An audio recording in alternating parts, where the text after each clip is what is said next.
इतिहास। फर्स्ट, पासवानों की उत्पत्ति कैसे हुई। पासवान दुसाद समुदाय के सदस्यों का उपनाम है। पासवान दुसाद भारत के अन्य राज्यों के साथ उत्तर प्रदेश और उत्तराखंड, बिहार, झारखंड, पश्चिम बंगाल राज्यों में पाई जाती है। पासवान जाति भारत की अनुसूचित जाति से संबंधित है। आइए जानते हैं दुसाद जाति का इतिहास। पासवानों की उत्पत्ति कैसे हुई। दौसाद, जिसे दुसाद या दुसाध के नाम से भी जाना जाता है, उत्तर प्रदेश, बिहार और पश्चिम बंगाल राज्यों में 40 लाख से अधिक लोगों का एक बड़ा समुदाय है। पासवान एक मार्शल और योद्धा जाति है। एक विचारधारा है कि वे राजस्थान के गहलोत राजपूत थे। वे मुगलों से लड़ते हुए राजस्थान चले गए। दुसाध या दुसाध्य का अर्थ है जिस पर विजय प्राप्त नहीं की जा सकती हो। जब अंग्रेज भारत आए और उनका सामना बंगाल के अंतिम स्वतंत्र नवाब सिराज उद दौला से हुआ तो उन्हें हराने के लिए दुसाध समुदाय से मदद लेने की सलाह दी गई, जिन्हें शारीरिक रूप से मजबूत माना जाता था। अंग्रेजों ने सलाह पर काम किया और प्लासी की 1757 की लड़ाई में नवाब को हराकर जीत हासिल की। रॉबर्ट क्लाइव की सेना प्लासी की निर्णायक लड़ाई जीती और भारत में ब्रिटिश साम्राज्य की नींव रखी। अब हम जानेंगे पासवान शब्द की उत्पत्ति कैसे हुई। अंग्रेजों ने दुसादों को औपनिवेशिक सरकार के लिए चौकीदार या पुलिस मुखबिर बनाकर पुरस्कृत किया।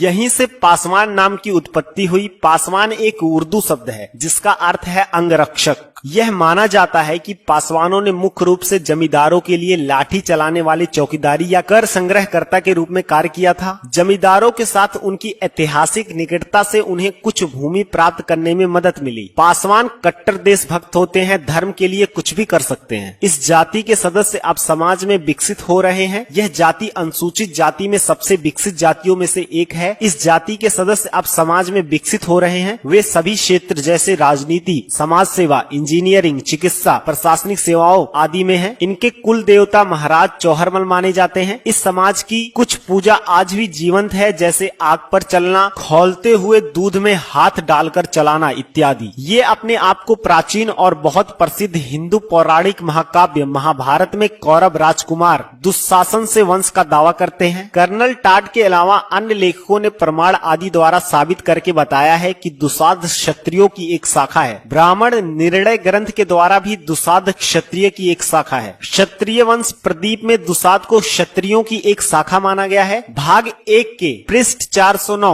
1100 क्षत्रियों की सूची में दुसाध का 480वां स्थान दिखाया गया है। दुसाध राहु पूजा करते हैं। राहु पूजा केवल बिहार में दुसादों के यहाँ होती है। यह पूजा अपने कुल पुरुष की है जो इस वंश के आदि राजा थे। यह इस जाति की पुरानी पूजा है। राहु पूजा पासवान जाति के लिए एक शक्ति का प्रतीक है। जैसे मैंने पिछली वीडियो में भी बताया था, पासवान जाति के लोग अलग अलग कला में माहिर होते हैं, जैसे कि शिल्प कला, स्थापत्य कला और मंदिर बनाने की कला आदि। पिछले कुछ दशकों में इस समुदाय के कई सदस्य बेहतर अवसरों की तलाश में, जैसे कि नौकरी और शिक्षा आदि के लिए दिल्ली और मुंबई जैसे महानगरीय शहरों में बस गए हैं। प्रदेश सरकार को उपाय सुझाने के लिए बिहार में गठित महादलित आयोग ने कहा है कि दुसाध पासवान जाति को अभी महादलित श्रेणी में रखना उचित प्रतीत नहीं होता। अगर आपको भी ऐसा लगता है कि पासवान जाति को दलित समुदाय में नहीं गिना जाना चाहिए तो कमेंट में जरूर बताइएगा। दुसाध लोगों की संख्या, बल और उनकी सामाजिक और तुलनात्मक आर्थिक ताकत ने मिलकर शुरू से ही उनकी राजनीतिक अहमियत को बनाए रखा है। उम्मीद करता हूँ इनके समाज में ऐसे ही एकता आपस में बनी रहेगी और भविष्य में इनका समुदाय काफी नाम कमाएगा। अगर आपको ये वीडियो पसंद आई हो तो चैनल को सब्सक्राइब कर लो। आपका